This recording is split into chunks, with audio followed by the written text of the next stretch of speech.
And that was the World Espionage Bureau theme, as composed and performed by a very old friend of Dave White Presents, that being Tom Tremolo of the great retro band out of Ohio called Spy-Fi.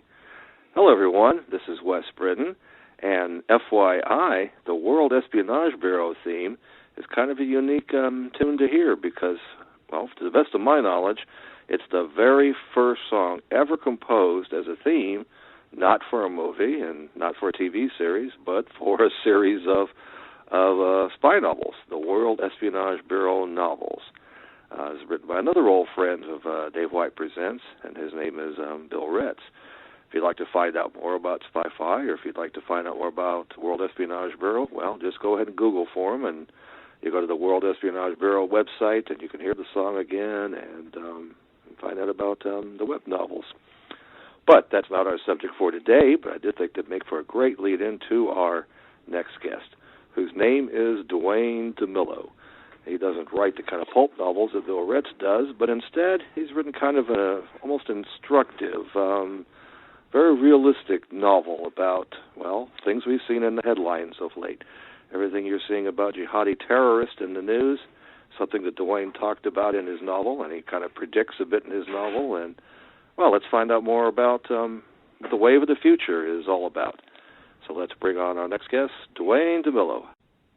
Hi, Dr. Britton. How are you? Well, let's introduce the folks a bit to you and your background, because you come to us as a novelist this year, but you bring with that a fairly long background in espionage and intelligence, right?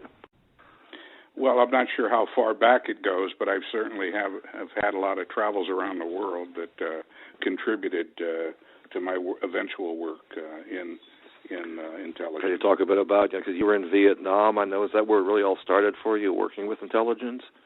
Yes, military intelligence as a civilian advisor for the Army, and was involved in actually doing studies on like the what was happening with the M16 rifle that was used out there. Wasn't functioning properly, so we went out and did studies there. I did some medical military intelligence on what was happening with the war dogs out there. They were catching these diseases, and it intrigued me, and it got me interested in a side of a work that fascinated me, and it eventually, years later, led to me applying for work with the CIA.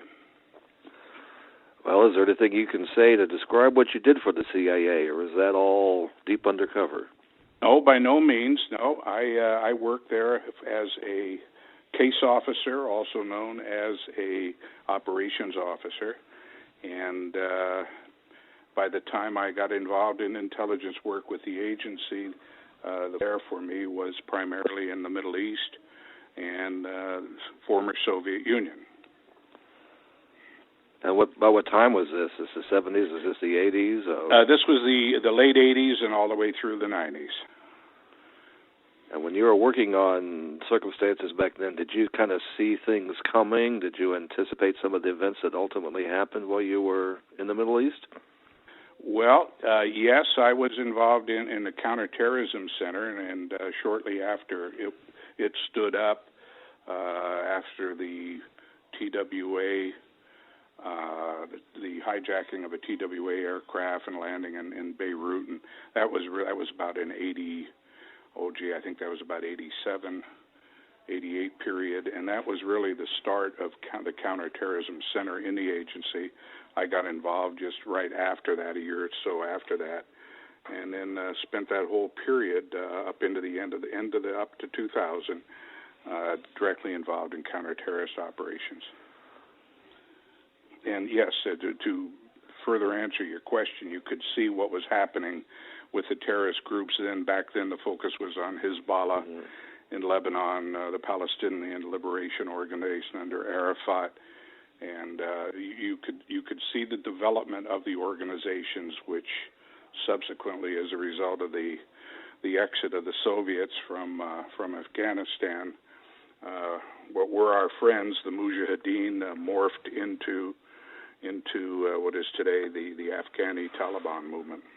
So 10 years after the fact, or maybe 9 years or so and all of that, what inspired you to try to write a book to talk about jihadi terrorists and circumstances we're facing now? Well, I had the experiences working in the center. I had written previously years ago when I was teaching school out in California.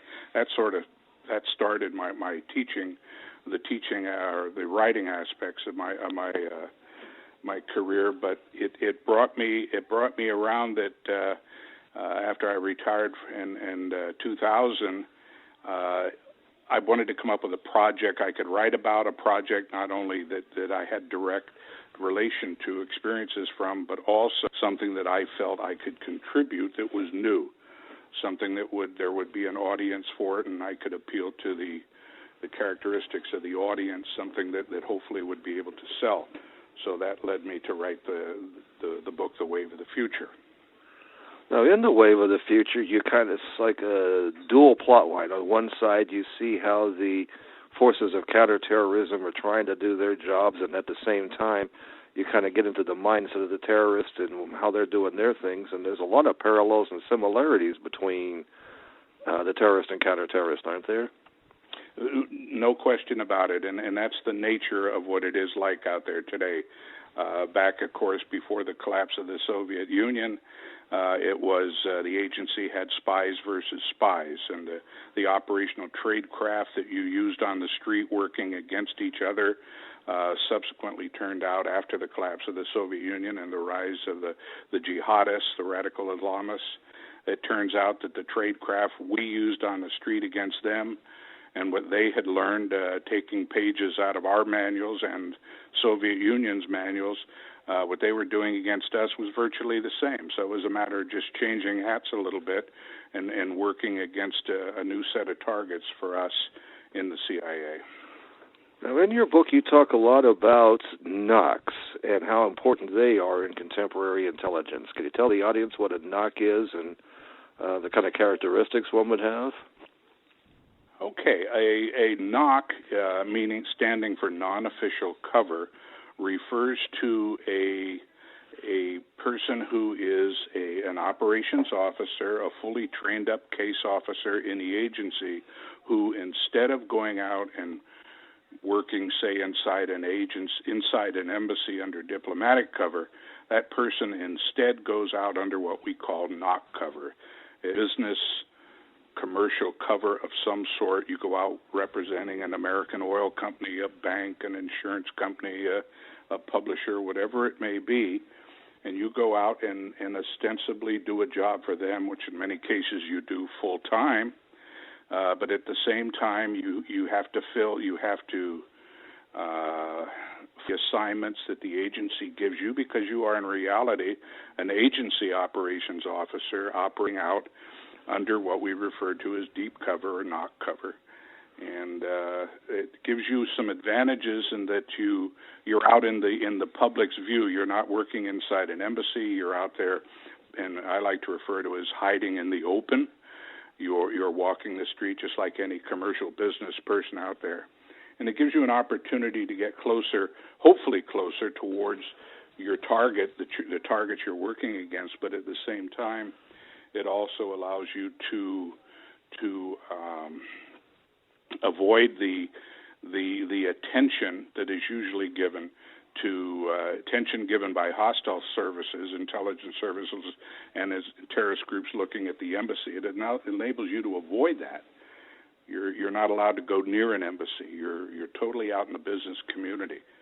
So it gives you I believe that some distinct advantages to operating covertly overseas and not looking like the typical U.S. government, State Department person overseas. Now, in your book, there's a number of things that I think might be in the guise of fiction and in the guise of, a gripping story. You present some facts of life that I think readers may be a little bit surprised to realize. I think one of them might be is that if you're not willing to get into some nasty business, I think you got a passage in there where if you're going to be a NOC and if you're going to get into this, you've got to be able to lie, steal, manipulate. Can you elaborate on that a little bit? Because I think other Americans think we've got a special kind of code of conduct But if we abide by rules of law that we have here, you're not going to be much of an effective spy, are you? Well, this is what I like to think, and this is what I was trained to believe, that the espionage game is all about. You have a code of ethics, you have a code within the service amongst yourselves. You hopefully try to follow that as much as possible. But out there on the streets, it's a life or death game that you're playing, and to engage in it successfully, you end up in many cases having to get down in the gutter and do a lot of repugnant things that would turn off a lot of people that they feel you shouldn't have to. There's no reason for you to become a second-story artist and climb into buildings in the middle of the night and try to break into other embassies or to go out and steal documents out of safes or things like that. It's what the service, it's what the intelligence game as practiced by intelligence services the world over. It's what it's all about, and this is what you. It's not like you're stooping to a lower level. At least I never viewed it that way. I looked upon it as it's something that's out there to be perfected. If I learned how to pick a lock, I want to learn how to do it well. If I learned how to make an improvised explosive device, I want to learn how to do it well if I'm called upon to do it. And these are the things that, especially in today's world, it's necessary, because these are the things that are being used against us. And if you're going to go out and work against terrorist targets, for example, that plant roadside bombs, it would be nice for them, alongside a roadside one time, they find a box of ammunition that they might be able, that's compatible with their weapon systems, and it would be nice for them to be able to pick up that ammunition box and again go out and use the explosive, use the rounds in it. But in reality, we got ahead of we put the box out there ourselves, and when they put the rounds in their rifles, they perceive they're overloaded in terms of the explosive charge, and they explode. Now that sounds like a pretty dirty trick to play, but that's what's called turning the tables, and this is what the game is all about. What kind of warnings do you have in your book? Because there's a very cautionary theme to your book, and you kind of hit on a number of levels with that. Part of it being interagency turf wars, and part of it being the role of the agent versus superiors up the line. And you also talk about some of the rights that Americans might need to give up in order for a safer world. Can you talk about those? I asked three questions at once there. Can you hit on any of those? Okay. Yes, within, much like in commercial business today, in the business world, there's turf wars, there's infighting amongst workers, and it's no different in intelligence services, in the government. There are people that aspire in their career more so than others. There's the workers that don't raise any hackles. They go along, work every day, and then they offer no problems, and they're not perceived as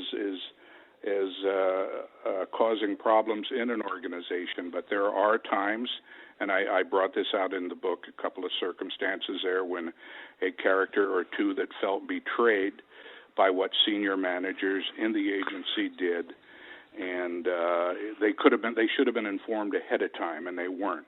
And that's what I meant by that type of turf war there.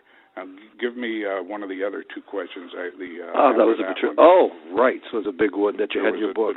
Well, for example, that's kind of in the news right now as to what they want to do with the Miranda rights. But you think that we as Americans kind of need to give up some things in order to gain greater security? Well, a good example of that is what is out there now in the world, the Department of Homeland Security and airline security, for example, the full body scans that are out there, and people are saying that's an infringement. You're invading my privacy. Well, the truth of the matter is, and any person that works for an airline will tell you this, if you go up to the check-in counter and you refuse to give a proper document, or you subsequently get checked in and you get to the immigration inspection, the security inspection for boarding the aircraft. And if you refuse to go with that, you're not going to fly that day. The airline has the right to refuse you to board, and so does the government in terms of their security inspection. And I think that and one of the issues that is very applicable there, as I mentioned with the full body scans, if you're a female going through it, it's going to be a female officer at the other side of the screen looking to see what the body scan looks like. If you're a male going through, it's going to be a male. So, and it's not, to me, by my reckoning, any infringement of my privacy. But if people feel that's something they're going to have to go through to get on board the plane, yet it's an invasion of their privacy. It's going to probably come on train travel. It's going to be in sports arenas. When you look at any venue that has thousands, tens of thousands of people in attendance, whether it's a Super Bowl or a major college football game, these make very, very nice targets for terrorists because of the numbers of people attending. And it's not unusual to have to go through some sort of a body search, a scan, a look at what you're carrying. It may not be a six-pack of beer you're trying to bring into that ice box. It could be some vials of anthrax, for all we know. And these are the things that Americans and anybody in the world has to adjust to in today's world of terrorism. One of the things I don't really want to give the ending of the book away, but one theme that kind of comes very clear is we're not always going to win. Do you think that they've been talking about that a lot in the news these days, that we've been kind of lucky with the last couple of attempted attacks? I guess you're assuming that the wave of the future is the fact this is going to keep coming and it's going to keep coming, and they are going to break through from time to time, right? Well, if you subscribe to Arnold Toynbee's views on cyclic history, and how history runs in cycles, I think much of that can be applied towards what's happening in terrorism throughout international terrorism throughout the world today. You saw a movement like Al-Qaeda in sponsoring 9/11 and all the events that led up to that, the 19, 20 hijackers that were involved, and all the methodical planning and the training and how they would strike from different airports in the country. Were a different part of that cycle. That was one aspect of the cycle, but now, much more recently now, the guy that tried to get on the plane and fly into Detroit, it's a much lower level, lesser trained, lesser impact, but no less a big splash on the papers if he had succeeded. The same with the fellow in Times Square. Did not have a big terrorist group planning behind him. These are the kinds of changes that I think we're going through right now, and the groups Al Qaeda and the Pakistani Taliban, for example, are looking towards that. For example, a Pakistani happens to be a U.S. citizen, naturalized U.S. citizen, or in the case of the underpants bomber flying into Detroit, he had been in the U.S. a couple of times, and he was able to come in the U.S. again. And he had no past record of real substance that he should have probably been flagged for secondary screening. But this is another one of the cycles that we're going through. Whether it goes back to the big planning cycles like we saw with 9/11, I certainly hope that doesn't happen. But I believe for now we're in for a lot more of these small-scale type attacks that we've had going on for the last couple of months. Yeah, and folks, we hear about this on the news quite a bit, but it's kind of a different way of learning about these things. When you read it in a novel, when you hear characters talking about things, and when you hear characters doing things, and when you get inside the mindset of a terrorist and the different terrorist organizations, around the world, Ireland, Middle East, everywhere else, the interaction of them, it's kind of chilling to realize that there's a network out there that's very, very hard to penetrate. And if we don't have those knocks out there, then we're in big trouble. I understand you're working on a sequel to Wave of the Future. What's happening in your second novel? I indeed am working on one, and I'm hoping I have the makings of a trilogy here. In A Wave of the Future, the primary character, Mitch Vasari, becomes very disenchanted with his work as a operations officer, a NOC in the agency, and I'm carrying him over, and a couple of the other characters from the book, I'm carrying that over into this second manuscript I'm working on, and he becomes a much different character, a much darker character, a much more well-developed character as you read along, and hopefully without a lot of the penchant for details that I exhibited in The Wave of the Future. I was trying to establish myself as knowing what I was talking about in terms of the CIA and counter-terrorist operations. I'm going off on a little different tangent with Mitch Vasari in the sequel, and if I can pull that one off, then I hope for the third book in the trilogy, and that would see him really develop into a totally different character after that. So that's where I'm going. So where can folks find Wave of the Future? So it's available on Amazon.com. It's available on Alibris.com, abesbooks.com, ecampus.com, and just this past week, it's finally been listed on one of the top 3 book distributing organizations, Ingram Company, a big book yes, distributor. Yes, they are, yeah. and it's finally been listed there, and which means it'll be available to the brick and mortar bookstores, the independents. They will be able to order it in, so I'm hoping that will significantly step up the availability of the book. And folks, if you'd like to read a bit more about Wave of the Future, and you can read my previous interview with Duane at my website, www.spywise.net, in the Spies on History and Literature section. And, of course, as always, if you go to our website, www.audioentertainment.org/DWP, and jump down to the Persons of Interest page, and there you'll find a link to Duane DeMello, and you can find out where you can pick up a copy of Wave of the Future, and hopefully down the road, more information about his future novels. Well, Duane, I think you really shared a lot about your background experience and what folks can find in your novel, so I've got to say thanks very much for agreeing to appear on Dave White Presents.